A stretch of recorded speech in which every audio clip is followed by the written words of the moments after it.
Shalom, I'm Dr. Yasapa with Zion Law School, and we are going to go over a very, very interesting article. It's absolutely must know. The information is must know. This is content that we cover in our Saturday 9 a.m. Eastern Standard Time class, 506 The Curses course. It's a live online class. And of course, when you talk about the curses, you have to talk about history. And in this case, we're going to talk about white supremacy, the raping of so-called slaves, right? The raping of our ancestors who were actually not slaves, but they were what? Prisoners of war and contracted servants. In other words, they were in servitude and in concentration camps, okay? All right, so give me 1 second and we'll get right into the video. I just need to check to make sure that everything is going okay. All right, yes, okay. So here we are.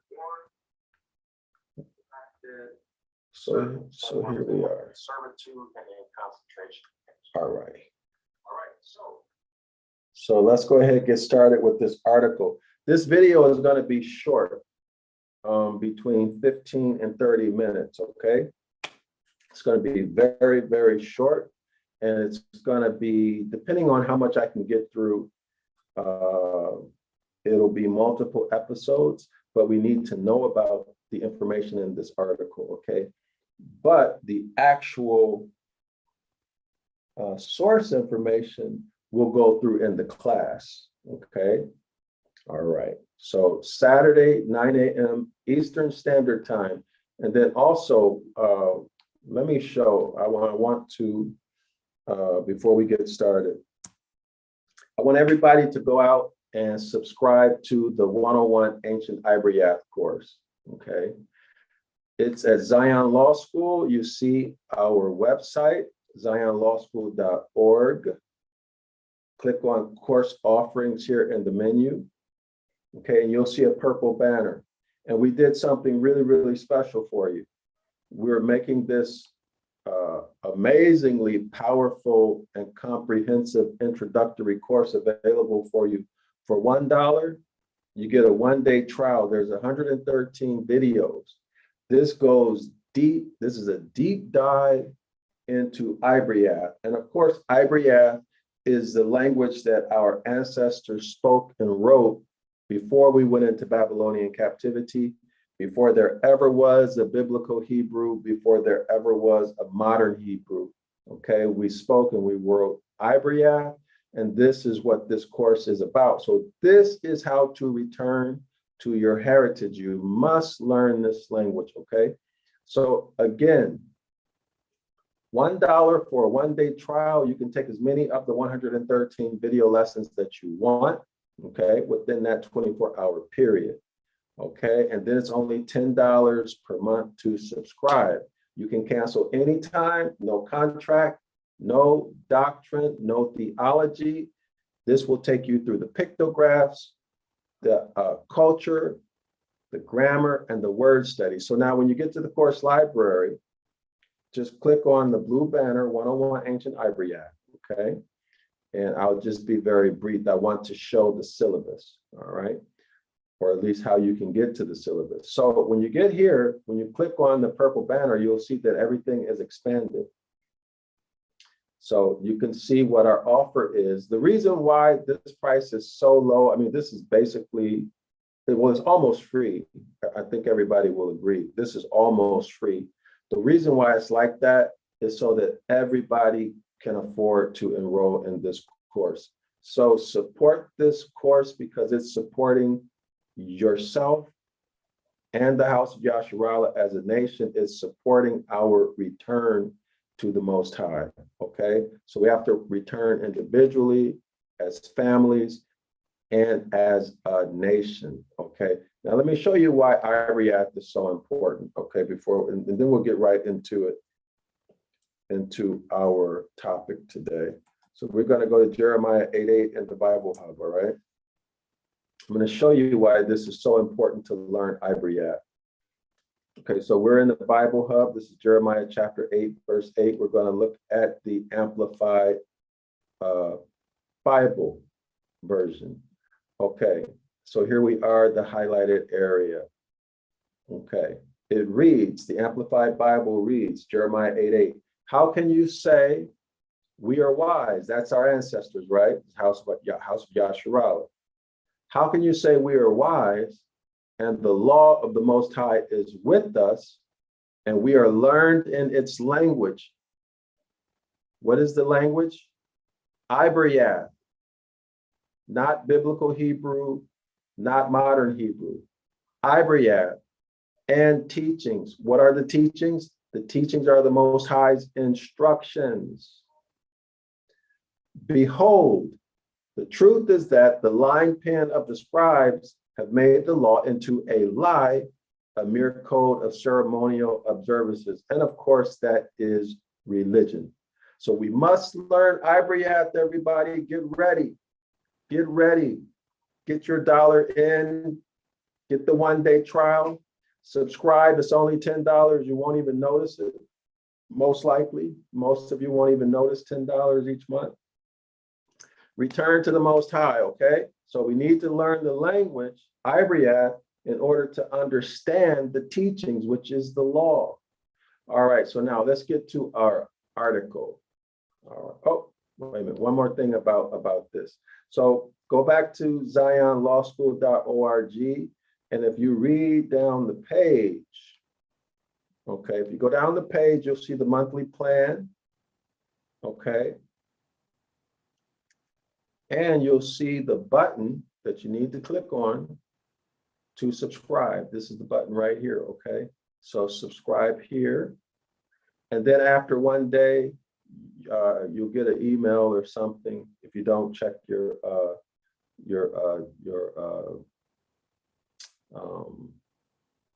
know what I'm talking about. The one where the junk mail goes. Check that for the email. So now if you scroll down, you'll see the syllabus. You see part 1 introduction. So this is going to give you your introductory information. Okay. This is a very, very thorough, complete, comprehensive course. And I teach it myself. It's excellent. I can promise you that. This course, you're going to keep this for years and years to come. I promise you that.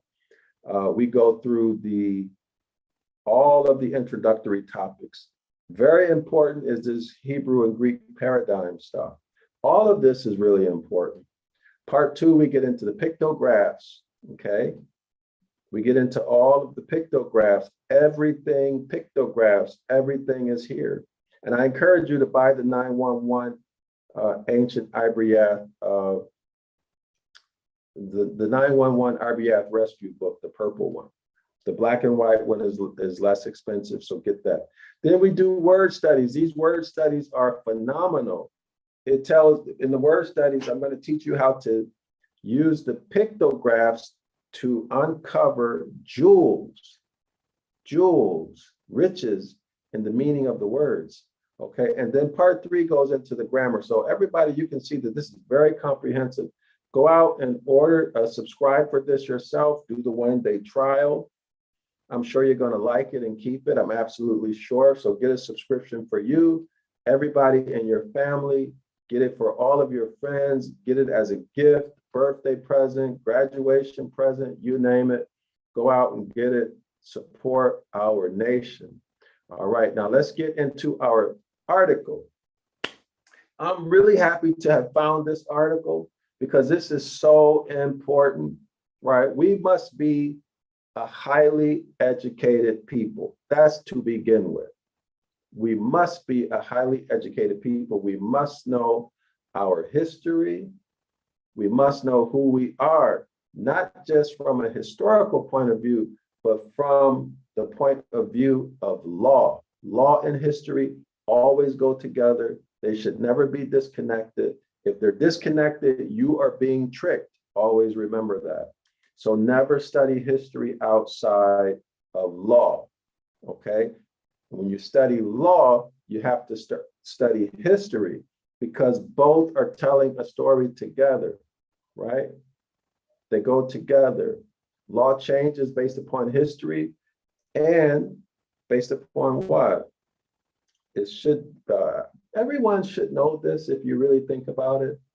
But when someone wants to create a society, for example, a new world order, they're going to do some social engineering, right? To create the conditions that will allow them to make the changes in the values, in the everyday life of the people, right? They're going to make changes that can justify the radical changes that they want to make.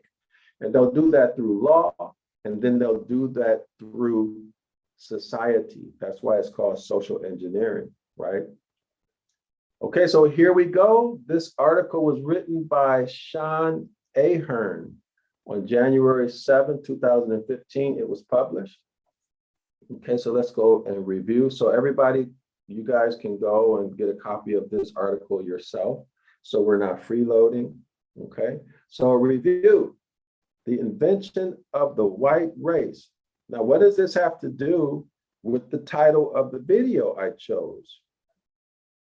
If you want to know, stay with us, pay attention, and you're going to find out. Okay, so the invention of the white race, volume 1, racial oppression and social control, and volume 2, the origin of racial oppression. See, there's a hint, right? That's what it has to do with the title. The origin of racial oppression in Anglo-America by Theodore William Allen. Okay, 1994, 1997. New expanded edition, verso 2012. Editor's note, race has once again surged to the forefront of the debate in the United States. The United States is a democracy, right? Amid an epidemic of police shootings of unarmed Black men. Flags should go up when you see Black, related to a person, right? Flags should go up. Okay, so United States democracy, Black men. Okay, remember, it is a crime to be Black in the United States. It was then and it is now. And we're going to get into this, how it all happened and what was happening. Okay, social engineering and its relationship to law, law and its relationship to social engineering, and who the puppet masters are who are pulling the strings. Okay, they have not changed, still the same. All right, so let's continue. Race has once again surged to the forefront of the debate in the United States amid an epidemic of police shootings of unarmed Black men and the protests which have ensued. For those who seek a deeper understanding of how and why race became such a central part of the American experience. So let's stop right there. They are not American. It is not in the Constitution. Okay, they are not American. I'm talking about the hybrids. Okay, so here we see an example of them just robbing this word here and taking it for themselves. All right, let's continue reading. The writings of the independent working class historian Theodore William Allen have become indispensable. So everybody go to your Black's Law Dictionary and look up the word American. That'll do you a whole bunch of good, okay? Allen argues that race is not natural, but instead is a social control formation. Okay, so it's a tool that social engineers use. Allen argues that race is not natural, but instead is a social control formation created by plantation owners in the 17th century colonial America. Okay, now again, you have to look up this word America because it is not America, right? America is a continent. So when we read, we have to pay attention to the words, okay? And used to this day by the U.S. ruling class to maintain its dominance over workers of all races. Now, isn't that interesting? Isn't that interesting? Race is not natural, but it is a tool that social engineers use. These are employed by the elite, the very wealthy and their minions. And what's the purpose of it? It is to have dominance, to maintain dominance over all races. Okay, and remember, when you see the word racist, you know that that's also what? A brand. No such thing as racist. This is something they made up. All right.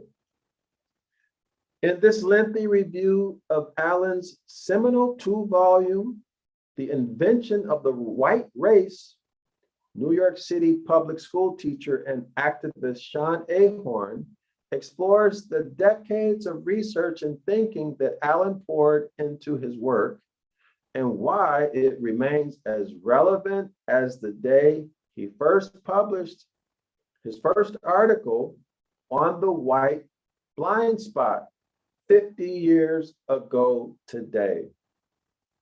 All right, so let's get into it. This is a very, very informative article, y'all. So pay close attention. If you want, have your children with you. Pay close attention, okay? Introduction. The invention of the white race is a scrupulously documented, fairly argued, and profoundly radical history. It arrives at a propitious moment in the endgame of the American Empire and will be of particular interest to educators, students, and working people interested in learning the lessons of our past. It contains the root of a general theory of the United States history and the basis for a revolution in U.S. labor history and in social history. So now we're talking about money and society, right? Again, it's very clear. Social engineering, right? All of this is done for industry, commerce, money. Students of African American history, political economy, Irish American history, gender studies, and colonial histories will find in Allen's work much of interest to recommend. Okay, so here we are. So let's scroll down the page. For those considering the projected impact of demographic change in the 21st century, the invention offers a lens through which to assess how the white race, quote unquote, was invented and reinvented in the past, and the ways in which ruling class interests may seek to adapt, adjust, or reinvent it in the present. Okay, this is why history is important, right? Know your past to know your future. All right, and to understand your present. After 300 years of functioning as a ruling class social control buffer, after 300 years of functioning as a ruling class social control buffer, the U.S. Portuguese will not, in this writer's opinion, willingly abandon its tried and trusted guardian, the so-called white race, quote unquote. Okay, a lesson from W.E.B. Du Bois. Allen's analysis of the white blind spot was a critical first step that led him to develop his thesis on the invention of the white race as a social control formation. His view of the history of of class struggle in the US was radically altered by his reading of W.E.B. Du Bois' Black Reconstruction in the early 1960s. Du Bois described Black Reconstruction as a normal working class movement, successful to an unusual degree despite all disappointments and failures. Quote, that's an unquote, quote unquote. Its final defeat was due to the racial philosophy, those are in quotes, the race philosophy of white supremacy. Okay. Which made labor unity or labor class consciousness impossible. Let's read that again. Its final defeat was due to the race philosophy of white supremacy, which made labor unity or labor class consciousness impossible. In other words, they used the white race to do what? Divide and conquer. Okay, that's what this is saying. All right, so next paragraph. Together with Easter Cusick, to whom the invention is dedicated, Allen developed a new approach that placed the struggle against white supremacy and the white skin privilege system at the center of a strategy for pro-literarian revolution in the United States. Two quotations from Black Reconstruction will serve to identify the sparks of insight that eventually led Allen to write the invention of the white race. Okay, so let's get into that. The South, after the war, that is the Civil War, presented the greatest opportunity for a real national labor movement, which the nation ever saw or is likely to see for many decades. Yet the labor movement, with but few exceptions, never realized the situation.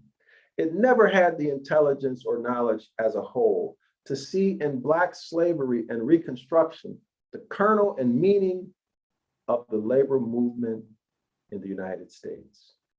It is only the blind spot in the eyes of America and its historians that can overlook and misread so clean and encouraging a chapter of human struggle and human uplift.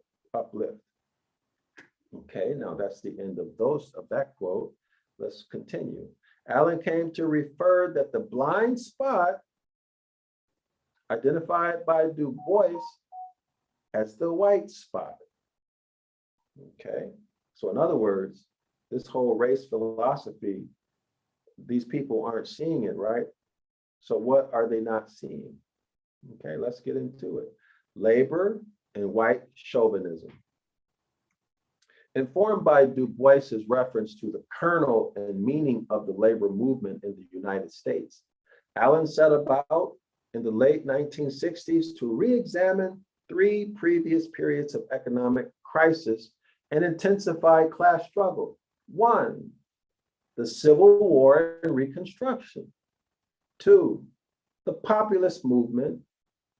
And three, the Great Depression. His aim was to discern the effects of the white skin privilege system and the prevalence of white chauvinism in the defeat of past working class and populist movements. So let me read that again so everybody understands it. His aim was to discern the effects of the white skin privilege system, that's white supremacy, right? We call it today, and the prevalence of white chauvinism in the defeat of past working class and populist movements. So how was white supremacy involved in causing other labor movements to fail? That's what it's asking, okay? What was his role? What's the mechanism? How powerful of a factor was it? So on and so forth. Allen took Du Bois' phrase, the kernel and meaning, as the title for his own unpublished manuscript that set forth his findings. He shared his manuscript with comrades in the late 60s and early 70s. This background provides some context to the invention as it led Allen to a critical review. Okay, and this is what we need to work on, right? We need to develop as a people, our critical thinking skills, our analytical thinking skills, okay? And in order to do that, one of the things you absolutely must do is improve your reading comprehension, okay? But anyway, come to class Saturday, 9 a.m. Eastern Standard Time, and we can help you with that. This background provides some context to the invention as it led Allen to a critical review of what he termed the reigning consensus on American exceptionalism. So let's pay attention to this term, American exceptionalism, and see what he has to say about this term. And by the way, subscribe to the 101 Ancient Ibaryath course. That's also going to help you improve your reading comprehension and your critical thinking skills. Let's go back to the article. All right, so we're at the highlight. This is in reference to a body of work that offered explanations, all white blind, that's quote unquote white blind, in Allen's estimation, for why there was no working class based political alternative to the bourgeois parties. Contributors to this consensus included socialist and non-socialist students of labor history. Although the old consensus was tattered, no alternative had yet emerged. The invention may be viewed in this context as Allen's opening contribution towards a revolution in US labor history. Okay, so we're dealing with US labor history and race. So how they use race in labor. In other words, they're using race to keep people from getting jobs, right? Or to give you the worst job, or to control you because of your job or through your job, okay? Or control you by you not being able to have a job, right? All right. So in fact, this was the working title of Allen's last book, which he did not live to complete. All right, next paragraph. The debate over the origin of anti-Negro prejudice, that's quote unquote anti-Negro prejudice in the US, or the origins,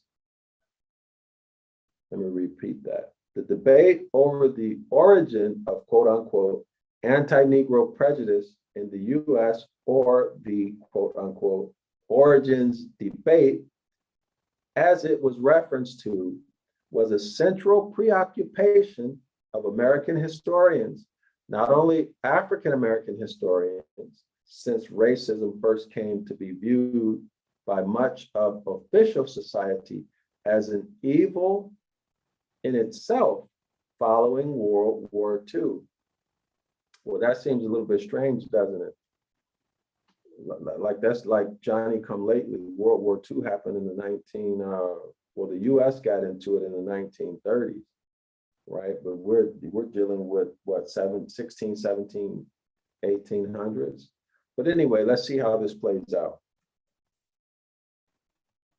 The civil rights movement and urban rebellions made racial discrimination a central defining issue in the political life of the nation, a central issue that continues down to this present day. Of course, we know that, right? Because white supremacy is used as a social engineering tool, and is used by the elite to maintain what? Their domination over all people, regardless of what label or brand, i.e. race you are.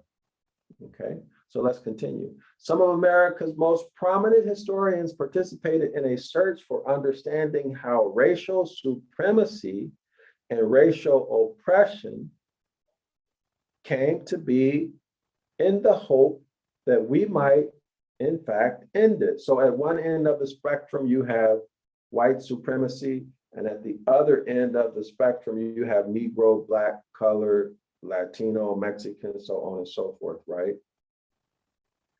All right. So in other words, you have the powerful and the powerless. All right. It came to be known as the origins debate. Now, this is pretty silly, in my opinion, okay? Because if you understand that law and history go together, all you would need to do is what? Check the law. That would be your first step, right? And then you check treaties. You find the answer right away. Okay, so that's a great bit of information for you all. Here, these people are educated. This person is a teacher. Maybe he has a PhD, maybe he doesn't. But the person who wrote this article that we're reading now is a teacher. But he has absolutely, I guess, he doesn't know that history and law goes together. At least so far from what I'm reading, it appears that he does not know that.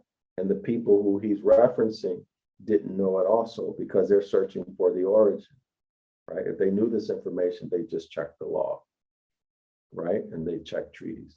But the treaties are the supreme law of the land too, but anyway. Let's continue. Okay, note, Allen referred to the singular origin, which he used in the subtitle to volume 2. He saw the origin of racial oppression in class struggle. All right, so let's continue. We get to the meat of this soon, y'all.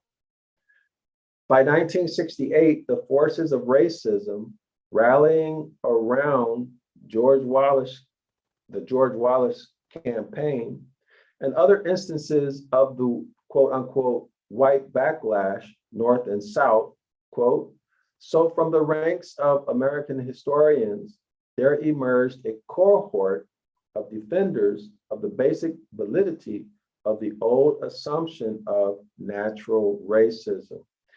So, scholars, we should know that this is not a matter about race, but it is a matter about nationality, right? It is a matter about nationality. Nationality has to do with birthright. So this takes us right back to Genesis chapter 2. Man created from the soil is the substance and subject matter of the law. Correct, right? That's correct. Therefore, we are what? We are the rightful heirs. But if you don't know that, I'm talking to you, Yasharala, and also you, Moors.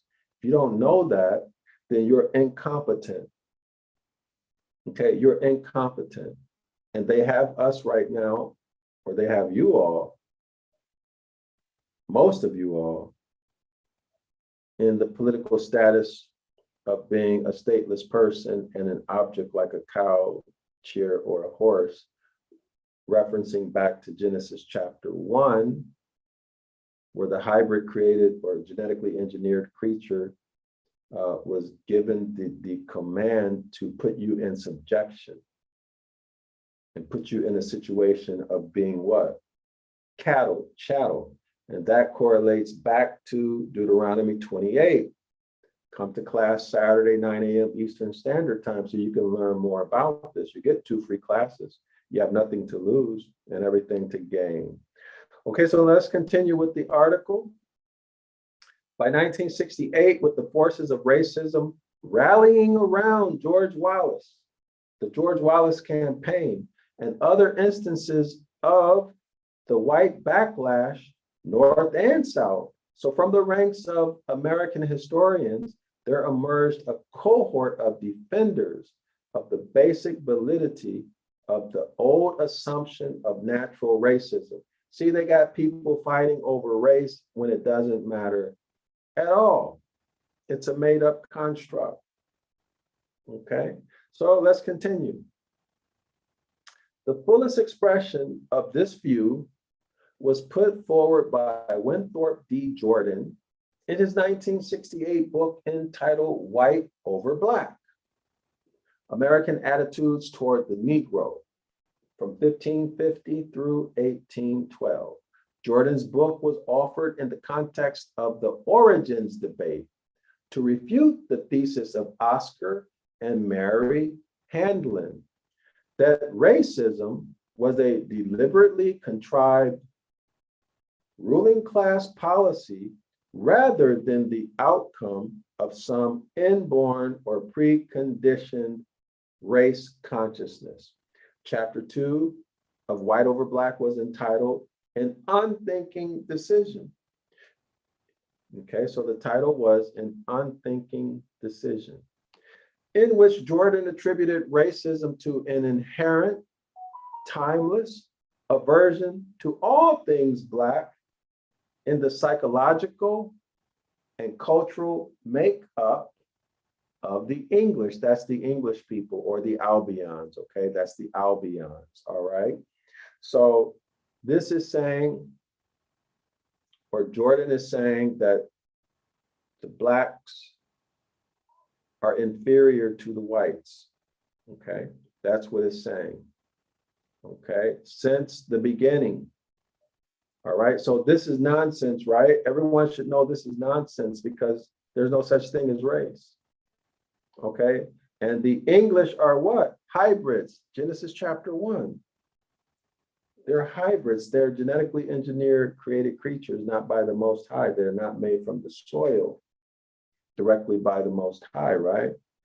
This takes us back to Moorish science, Moorish history, that tells us that the history of the creation of the Englishman is the bringing together through scientific research, leading to genetic engineering and experimentation.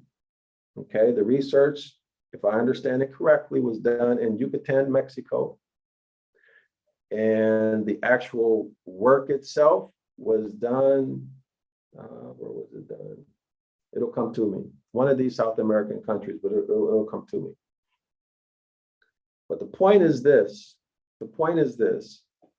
the hybrids are in Genesis chapter 1. They are not made from the soil. They were genetically engineered from the egg of a Moabite woman and the sperm of a troglodyte nigger chimpanzee. That's the Black one. That's the most violent one. And they had a reason why they created that creature, okay? All right, so let's continue. The breath, let me highlight it so everybody knows where we're at. Here we are.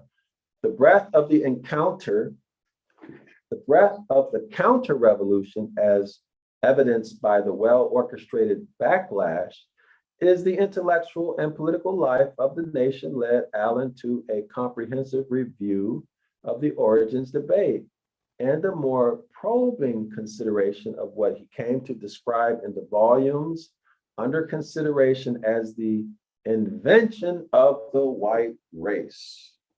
Repeat that. The invention of the white race and the incubus of the white identity. All right, so this had a beginning. Let's get into it. White race and white identity was not always, right? Had a beginning. Let's get into it. As an independent scholar, autodidact, and self-described proletarian intellectual, Allen joined this search in the early 1970s. His starting thesis, first presented at a 1974 talk before the Union for Radical Political Economics, URPE, was published in the Radical America and republished with complete annotation as a pamphlet under the title Class Struggle and the Origins of Racial Slavery, the Invention of the White Race. How about that? This is available online at Cultural Logic and in pamphlet form from the Institute for the Study of Working Class Life at Sunny Stony Brook. It serves the new reader well as a concise introduction to Volume 2 of the Invention of the White Race in particular. So y'all go out and get those and read up on it, okay? and then let me know what you think about it. Over the course of the next 20 years of writing and researching the invention of the white race, Allen reviewed a remarkable amount of scholarly literature and conducted his own exhaustive examination of the primary sources, those colonial records that survived the Civil War. Okay, so he went and got the Civil War records, not articles like we're reading now, but he went to the primary source, the documents themselves. All right. So let's begin reading. Quote, unquote, I am not white. Allen's thesis on the invention of the white race is based on certain key historical facts that came into focus for him once his own white blind spot was removed. In the acknowledgement section of the volume, in the acknowledgement sections of volume 1, Allen identifies in first place his obligation to fellow proletarian intellectuals in this regard, Charles Johnson and William Carlotti, who, quote, cleared away ideological barnacles left from my previous moorings and taught me to say, as Carlotti did, I am not white. I think this is extremely interesting that he used this term moorings. Why is that? Because we see more. Very interesting, right? We see more. I wonder if there's some more meaning into that, because I can see something in that. But let's stick to the article. Note here may be made of Allen's reference to his own past. Allen was a West Virginia coal miner and UMW local leader during the heyday of the CIO and a member of the Communist Party from 1936 until the mid-late 50s. Perry's biographical essay on Allen is appended to volume 1. Allen's thesis posits a causal connection between the so-called white race, the quintessential peculiar institution, and bourgeois social control extending from the colonial era to the present. All right, the colonial era to the present. All right. So now let's read the quote. Here we go. Only by understanding what was peculiar about the peculiar institution, the so-called white race, can one know what is exceptional about American exceptionalism. That's interesting. Know how in normal times, the ruling class has been able to operate without labor right disguises, and know how in critical times, democratic new departures have been frustrated by reinventions of the white race. Now, I wonder if they're talking about the Democratic Party. That's a whole nother discussion, right? All right, don't buy that, okay? Don't buy that, okay? The Democrats are just as bad as the Republicans, are just as bad as the independents, okay? That's why you're in the state that you are in right now. Okay, let's continue. Allen's thesis is not based on his discovery of any formerly unknown facts. Okay, so he didn't discover something new, right? He dealt with the same information everybody else had, but he came to a different conclusion, or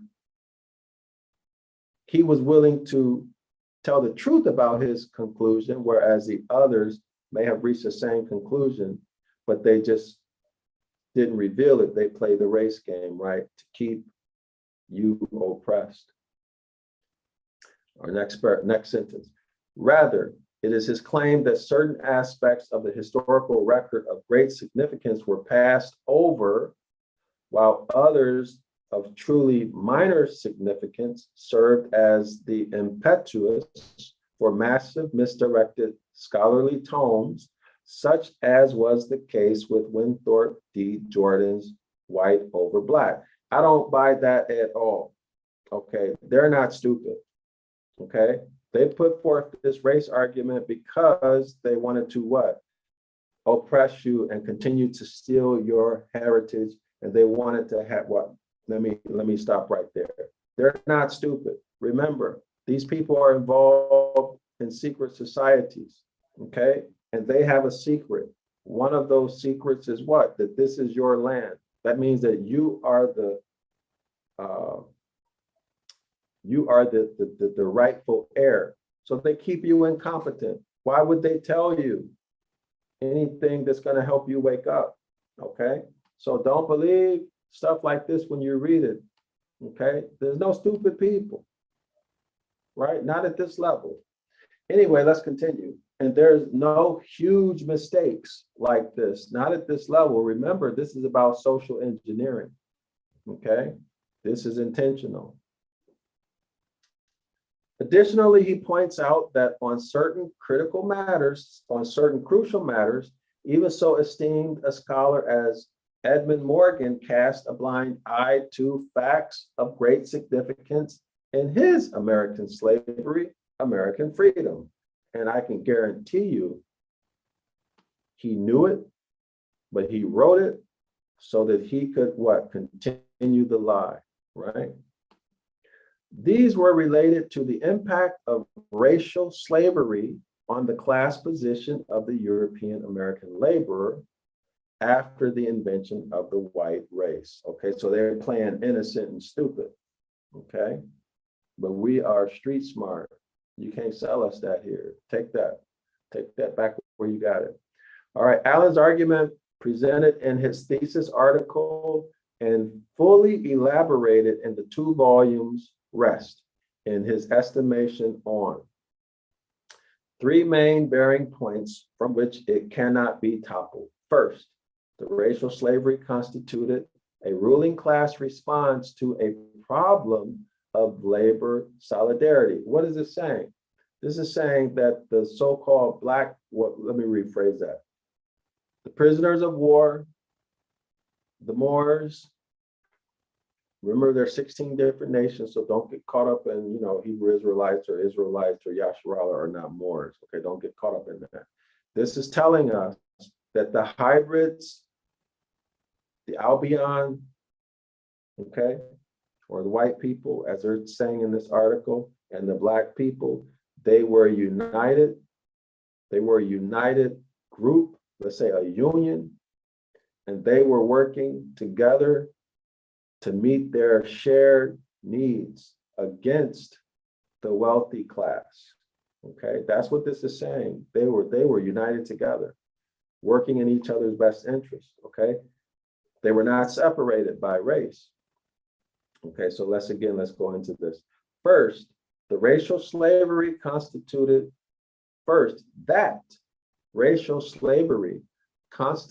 a ruling class. These are the elites and their political minions, right? And corporate captains. First, the racial slavery constituted a ruling class response to a problem of labor solidarity. So the ruling class said, hey, these people are united against us, right? We can't do what we want to do. Maybe they're paying too much money in labor. Maybe they're demanding a certain schedule, right? Maybe they're demanding certain safety measures in work, right? Maybe they're demanding, I don't know what they were demanding at this time. Maybe they were demanding that children not work. Who knows? But the so-called Blacks and whites were together, unified. And the ruling class said, well, wait a minute, we can't have this. We got to divide these people so we can conquer them. Okay, second, that a system of racial privileges for the property-less, quote unquote, whites was deliberately instituted. So let me read that again. Second, because this is a typo here. Secondly, that a system of racial privileges for the property-less, that means whites who didn't own any land, was deliberately instituted in order to align them on the side of the plantation bourgeoisie against the African bond laborers, okay, bond laborers, okay, contracted laborers, okay, servants, right? Okay, we all learned about that in high school, didn't we? So what is it saying about number two? Number two is saying that the rich elite said, hey, you poor white people, you don't own any land, but we're going to give you some benefits that you don't have right now, okay? And that's the incentive that they use to divide and conquer. And they took it. The poor whites took it, okay? And they decided that they would act against the so-called blacks, who they were bound together within the Union, okay, working together with each other for their own best interests, right? So anyway, that's not a good thing, right? That's not a good thing, what they did to us. But it is what it is, right? They acted in their self-interest. And this, of course, is against natural law, isn't it? So there's a consequence for that coming.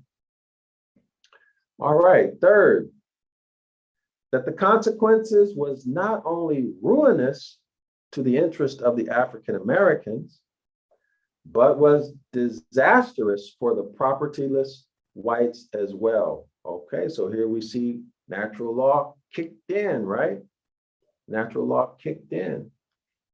Okay, you can't do people wrong, like you can't harm people and think that it's not going to come back at you. So what the author is saying here with third is that this system of white supremacy not only hurt the so-called black people or the Moors, but it hurt the poor white people or the poor Albions, hybrids, the hybrid troglodyte niggers. It hurt them also. It devastated them also. So let's get into how this happened. All right. Let me see how, oh man, we went 35 minutes already. We'll go maybe another 10 minutes. I'm getting more interested. I'm starting to enjoy this more. All right, so in Allen's review of the literature, only the African-American history, a historian, Lerone Bennett Jr., in his 1970 Ebony article, The Road Not Taken, and in chapter 3 of The Shaping of Black America, Chicago 1975, has set these three bearing points together. All right. I read one of his books. I can't remember the name of it. Maybe Before the Mayflower, when I was younger. All right, The Origins Debate. Allen's introduction to Volume 1 is an excellent literature review of the origins debate for the specialist and non-specialist alike. He frames the debate as occurring between two groups, the cultural, and the socio-economic. Okay, so we see genetic engineering, right? Allen identifies with the socio-economic category, but is not altogether of them, all right? So that means he got some things that he also disagrees with. This book, Allen states, is intended as a contribution toward freeing the socio-economic thesis of serious compromising ambiguities and inconsistencies. All right. He recasts the socio-economic argument in, quote unquote, a new conceptual mode. Okay, so he's saying, hey, I'm going to contribute these facts and arguments to make the social economic thesis better. Next sentence. This mode is based on a definition of racial oppression. All right. So now remember, the other one was saying it's something inherently wrong with the Black people. And so now we're seeing from Allen that he's going to say, no, there's nothing wrong. The problem is oppression, right? All right, so Allen defines racial slavery in volume 1 as a particular form of racial oppression, and racial oppression as a sociogenic rather than phylogenic phenomenon, homogamous with gender and class oppression. So in other words, he's saying there's nothing wrong with these people. The problem is what you're doing to them in society. In other words, the law, okay, the social norms, the values, the educational system, all of these things that you're doing to the people individually and as a family, as a community, so on and so forth, that's what's causing the problem. There's nothing wrong with these people. That's what he's saying, okay? And he's saying it's no different from what? Arguments about females, right, that became women's lib, and class, okay? How much money you got? Blue collar, white collar, so on and so forth. Allen expands his definition of racial oppression as it evolved in the colonial era, ERA, through what he calls the Irish mirror. Okay, so now he's going to do comparison. Irish history presents a case of racial oppression without reference to alleged skin color. The assault upon the tribal affinities, customs, laws, and institutions of the Africans, the American Indians, and the Irish by English/British and Anglo-American colonialism reduced all members of the oppressed group to one unified social status, a status beneath that of any member of any social class within the colonizing population. This is the hallmark of racial oppression in its colonial origins, and it has persisted in subsequent historical context. All right. Allen distinguishes racial oppression from national oppression by reference to the need of the elite for social control over the subject population. So social engineering, right? They use various tools to do it. One is law, okay? And they also control what? The public discourse and public perception. In societies in which the racially oppressed constitute a majority of the population, the racial oppressor group had to rely on a purely military/police form of social control, as there was no intermediate buffer control group on which to rely. Such systems proved to be inherently unstable and costly to sustain, and led to the ruling elite to co-opt a stratum of the subject population, thereby enlisting them in a new social control system based on national oppression. Don't we see that today? Okay, this also has to make us question this whole 13% so-called African Americans are 13% of the population, right? Because we see the police presence and how brutal they are. So maybe that's because it's a population issue, especially when you combine that with all of the genocidal programs, especially the Planned Parenthood, all of this stuff. Population size related. I'm convinced of it, but that's just my opinion. All right, so let's continue. So they decided, hey, you know what? We got this unified group of laborers, the hybrids and the Moors. Let's carve out the Albions, separate them, right? And we'll give them some privileges, okay? And we'll deny it to the Moors, okay? And we'll get these people through the privileges to do our dirty work, okay? In modern times, we still see that, but they took it a step further, didn't they? Now they have Moors who are working with them to get benefits, okay? They're working for the elite to get benefits by harming their own people. All right, so let's continue. In societies where the racially oppressed were a minority, a system of racial privileges for the laboring class members or of the oppressor group was used to ensure that the lower class would not make common cause with their counterparts among the racially oppressed, and would in any confrontation take the side of the elite in keeping the racial oppressed down. Don't we see that today, y'all? It was going on way back then. Under national oppression, notice it's saying not local oppression, national oppression, y'all. National oppression, that's the federal level, right? Federal government. Under national oppression, also state government, right? All of them, county and city. Under national oppression, social control rested on an intermediate strata which differentiated itself by class and status and was permitted to manage their own affairs and the control of the society on behalf of the elite. All right. So the elite are hiding off in the cut. They're the puppet masters, right? In contrast to the national oppression, racial oppression relied on strata from the laboring class of the oppressor race.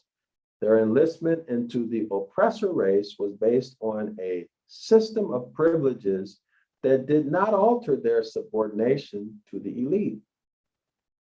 To the contrary, these privileges fastened them more tightly to the ruling class by reducing the likelihood that the labor class members of the oppressor race would join with the racially oppressed against the system of racial oppression put in place by the ruling elite and challenge, hold on, y'all, give me 1 second. All right. And challenge the existing order. So think about this in terms of skilled trades unions, okay? All right, so skilled trades unions, they're dominated by the hybrids, right? And it's rare that they let a Moor in, isn't it? Very rare that they let a Moor in, okay? Very, very rare. But they use those skilled trades to dominate, don't they? So for example, when election time, this is when elections were more honest, okay?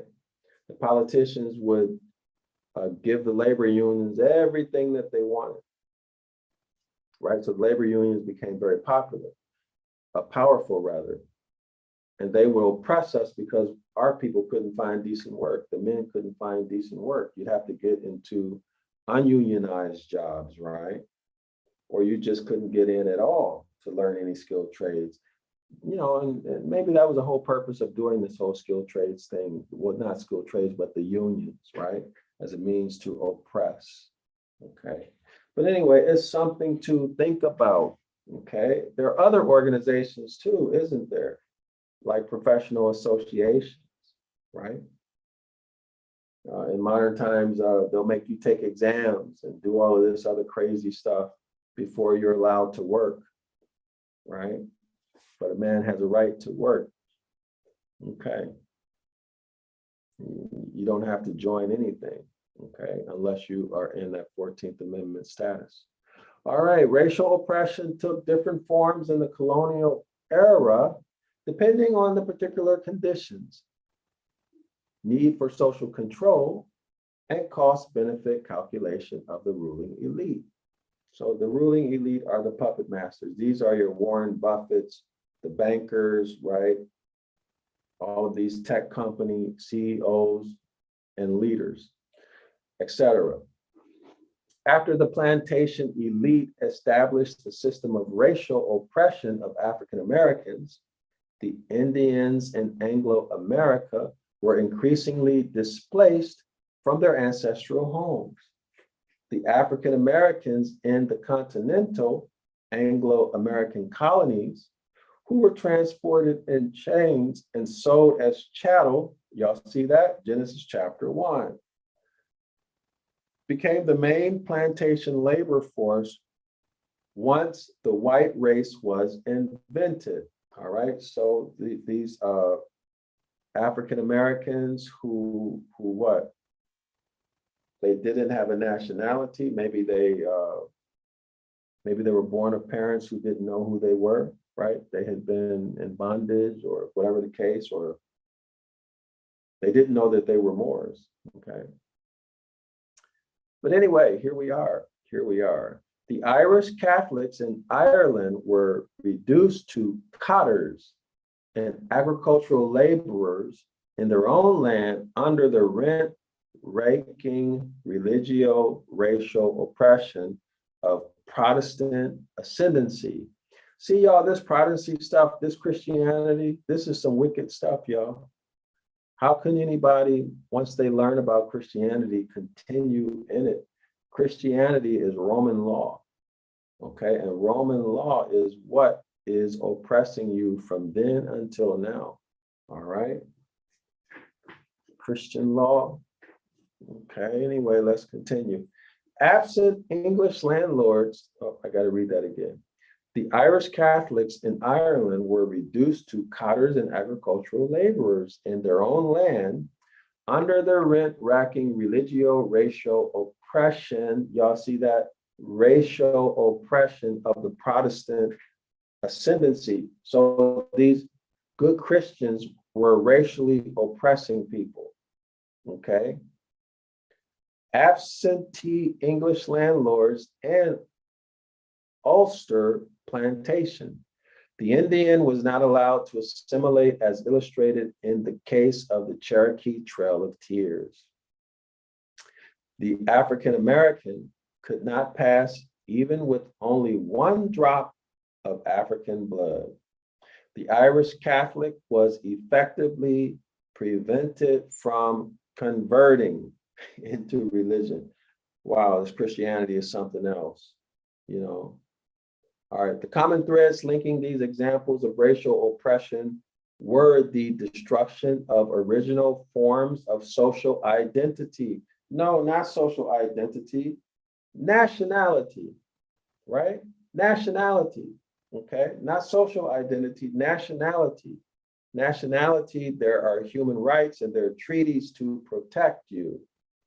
Social identity means absolutely nothing, okay? The common threads linking these examples of racial oppression were the destruction or what? Stealing of your nationality, which means what? Stealing of your birthright. The destruction of the original forms of social identity, again, no, it was the stealing of the birthright, the stealing of your nationality, okay? Branding you or our ancestors as Negroes, coloreds, mulattoes, Indians, so on and so forth. And the blockage of the oppressed group from assimilation into the social identity normal to the colonizing powers. No, what this is saying is that they were not denied the rights of citizenship. That's what that's saying. Distinctions of rank or wealth were accorded no recognition. Let's go back to this. Rights of citizenship, okay? What I should have said is that our ancestors were the people in the preamble of the Constitution, okay? And that was taken away from them, okay? So the people, all right? Come to class Saturday, 9 a.m. Eastern Standard Time if you want to know more about that. All right, distinctions of rank or wealth were accorded no recognition, all right? So that means that the wealthy so-called Blacks, Moors, that money didn't mean anything when it came down to it, all right? Civil rights were eliminated. So imagine this. People wake up, today you're free, okay? If you're rich, you got money to do whatever you want. You can do whatever you want, go wherever you want, and then the next day, this happens, right? That's exactly what happened, and money did not protect you. Okay. Literacy was made illegal. So all the college plans and education plans at home and in school and in college that you have for your child that you have right now, It is now illegal. If they catch you doing it, there's a severe punishment. Okay? This is what this is saying. Family rights were displaced. What are family rights? Birth rights, nationality. You are the what? You're the rightful heir. Okay? But you're incompetent. So you have to become competent. Family rights, that is birth rights, okay, were displaced. They're taken away. And traditional authorities were denied. Below, the lowest member of the oppressor race, by definition, all members of the oppressed were made subordinate. So now we're seeing Deuteronomy chapter 28, the curses, right? In North America. All right. Racial oppression. Oops. So we're up here. Hold on.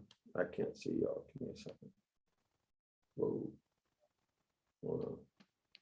All right. Racial oppression as a form of social control in societies in which the majority is from the oppressor race is based on the counterfeit of social mobility according to the labor class members of the oppressor race in the form of racial privileges. In other words, these people who you were once so close with and y'all are unionized together, supporting each other, we're gonna break you off a couple biscuits and now you turn on them and beat them over the head.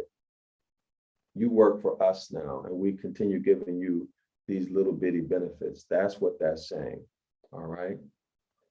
And the hybrids did it. The privileges are the basis on which the laboring class members of the oppressor race are enlisted by the elite to hold down the subject population. All right, so they're throwing them biscuits and bones, okay, to say, we'll give you this if you do that for us. All right, and that is happening to this day.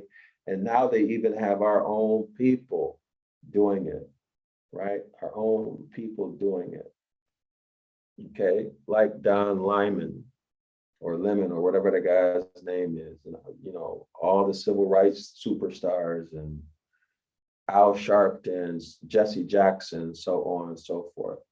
All right, so they perform this social control function even though they share a class position with the large majority of the racially oppressed. In other words, they're almost as poor as our ancestors were, but they're still doing it. They're still oppressing our ancestors. Why is that? Why is that? Well, because they're hybrids. That's what they're made to do, and they're a lower self. They're not higher self. By nature, they're lower self. And they enjoy it, right? They enjoyed it.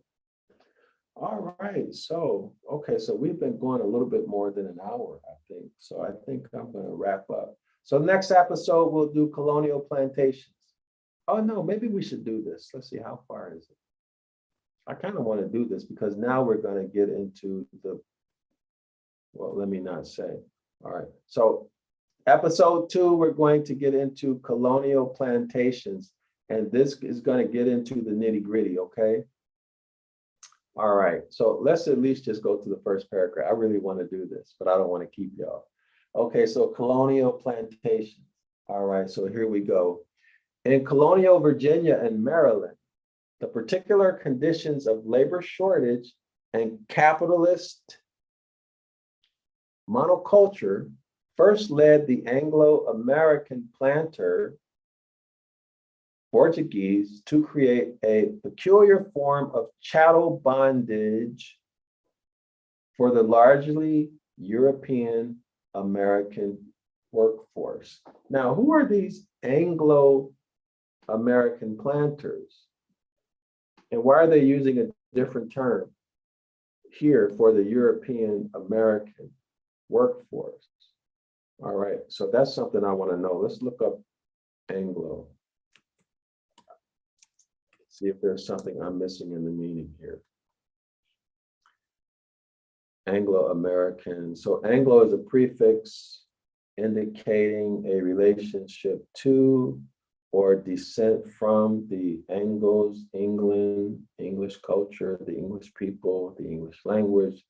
Such a term as Anglo-Saxon, it is often used alone, somewhat loosely, so there's nothing new here. Let me take a look.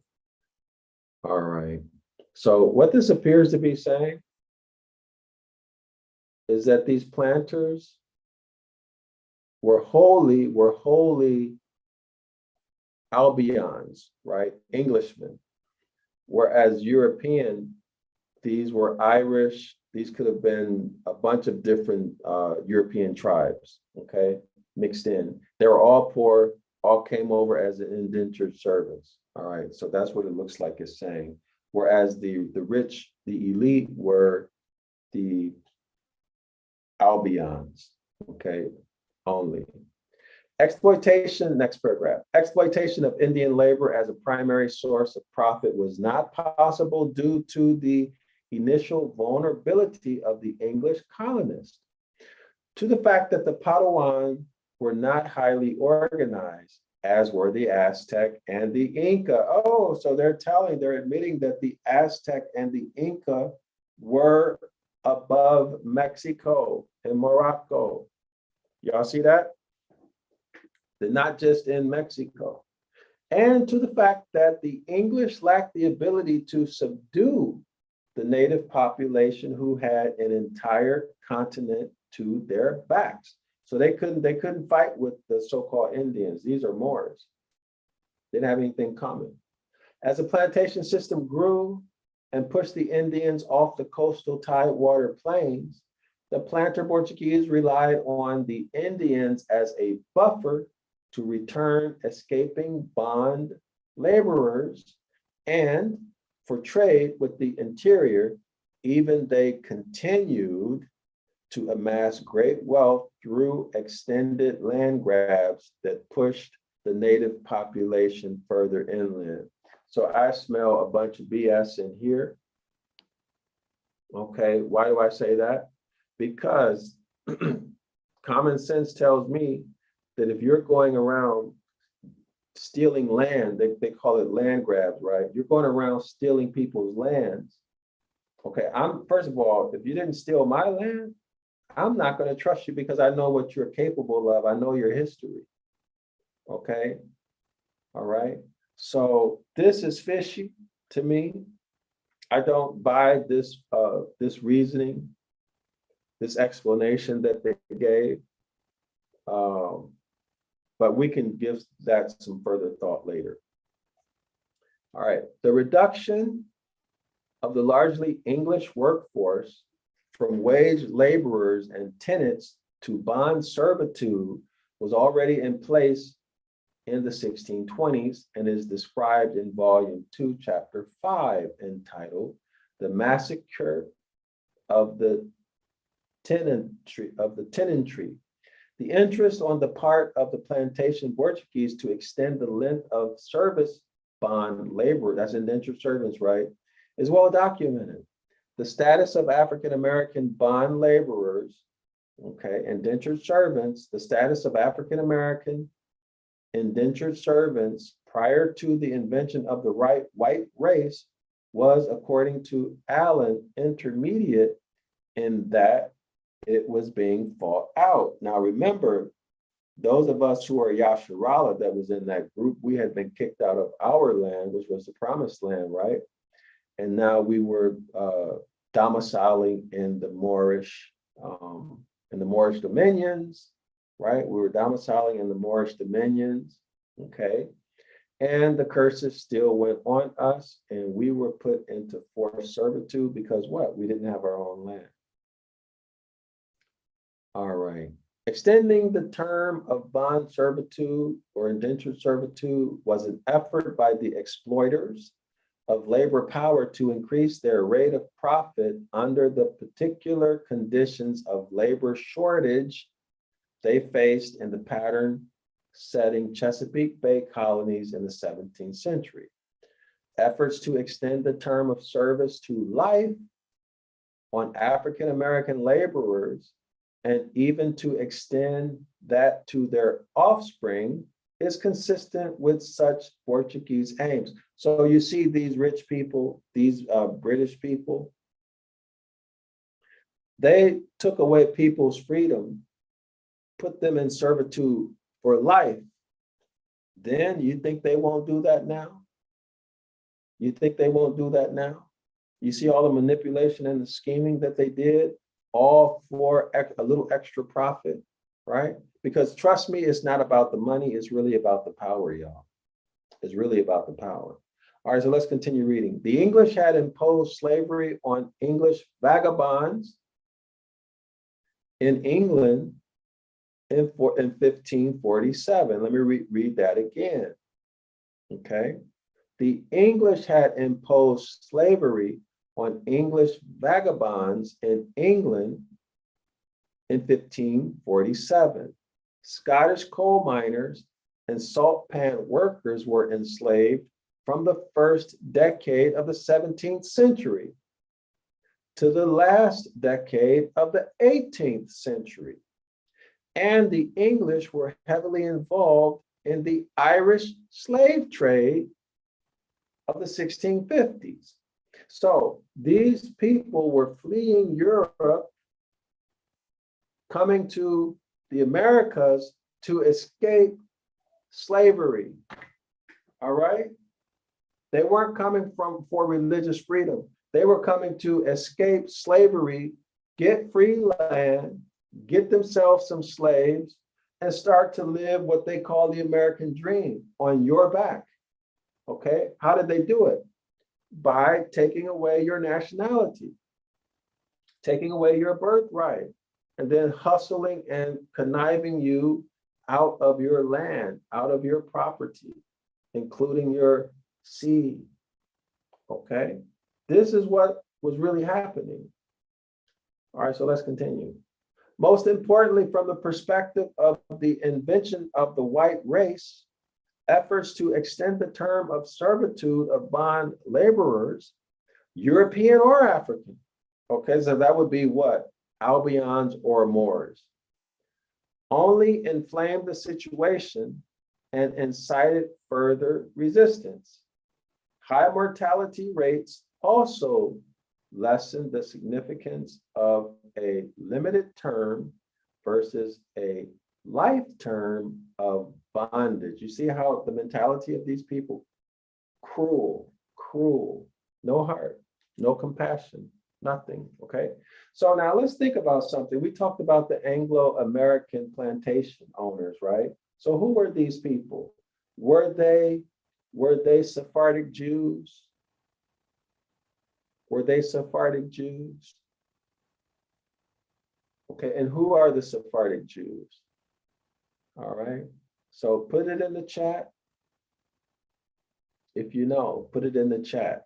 Other people should know, all right? Why aren't the Sephardic Jews mentioned by name here? Interesting, right? In volume 2, Allen relies on the primary, so remember Sephardic Jews, what did they change their names to? The Huguenots. Okay, why aren't the Huguenots mentioned here? Okay. In volume 2, Allen relies on the primary sources to show how the white race was invented as a Portuguese social control formation by the planter Portuguese in the later part of the 17th century. Why are the Huguenots not mentioned? The white race, as described by Allen, was based on a series of racial privileges first put in place in the latter third of the 13th century by the planter Portuguese to divide and control a rebellious agrarian proletariat composed of European American and African American laborers in the Chesapeake Bay colonies of Virginia and Maryland. Okay, so we see the Albions and the Moors again together, right? They're workers, poor. The character of these privileges laid the basis for the white identity that altered the class stand but not the class position of the European American laborers, both bond and free, who were officially now defined as white through a series of laws. Okay, now we're getting somewhere. Through a series of laws, let me highlight that. Through a series of laws passed by the Virginia House of Burgesses in 1705 and 1724. Allen finds no mention of the term white used in reference to European Americans in any legal statute or court papers until 1691.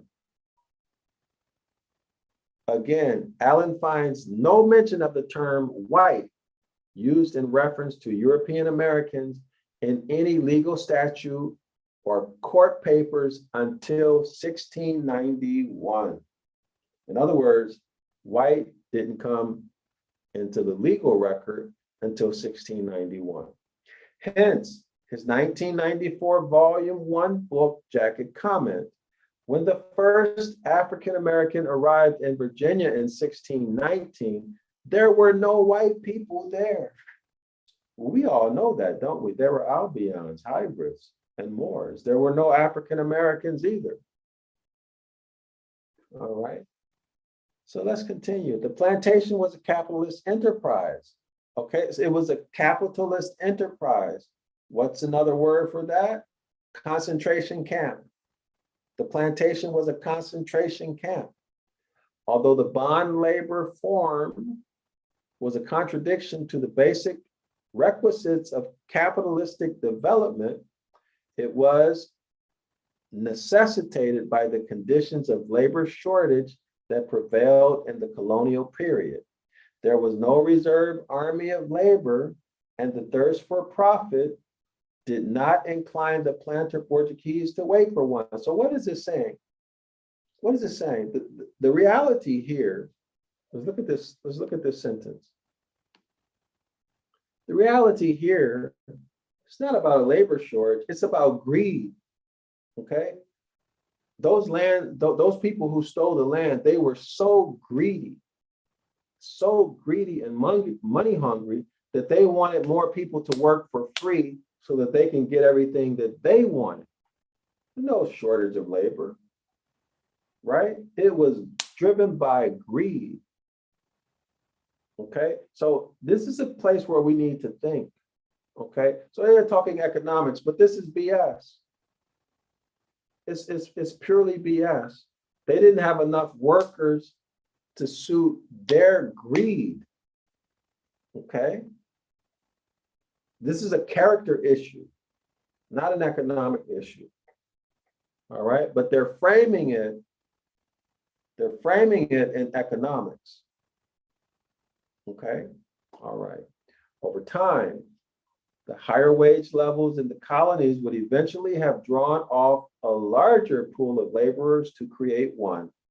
But a thirst for profit emerging out of the vagaries of the tobacco monoculture combined with the crisis of overproduction leading to the decline in prices did not incline the planter Portuguese to wait. Y'all see that? Okay, so that's evidence of what I said just a second ago. The capitalist monoculture based on tobacco production was subject to the vagaries of the market, including the crisis of overproduction. See, overproducing out of greed. They're so greedy that they overproduce so much that they cause the prices to fall. See, character issue, right? Character issue. Common sense should tell you don't overproduce, right? Because in the end, it's going to hurt you.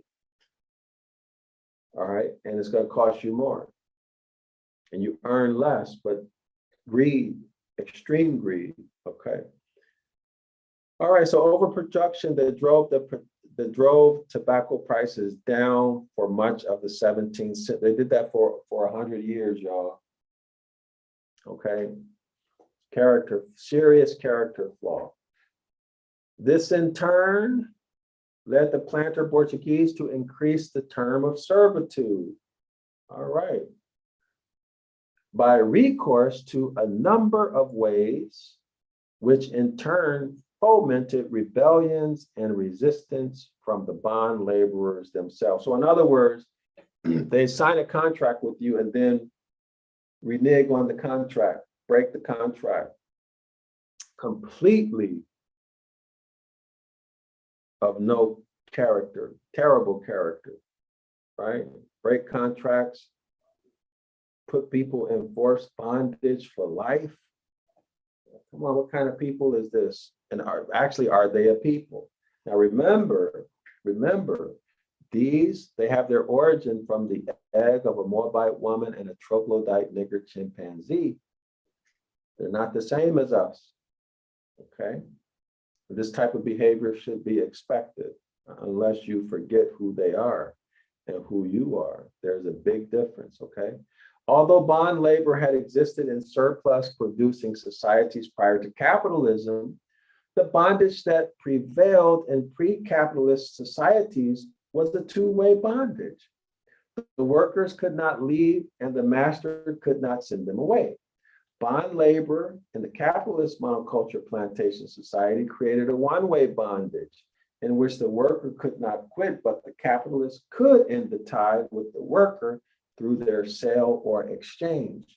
The profit motive and the crisis of overproduction, which depressed the prices of tobacco for much of the 17th century, combined to lead the planter Portuguese to increase the term of servitude by recourse to a number of ways that fomented rebellion and resistance from the bond laborers themselves. So y'all correlate this with what's happening with the pharmaceutical companies and the jab, forcing people to take that.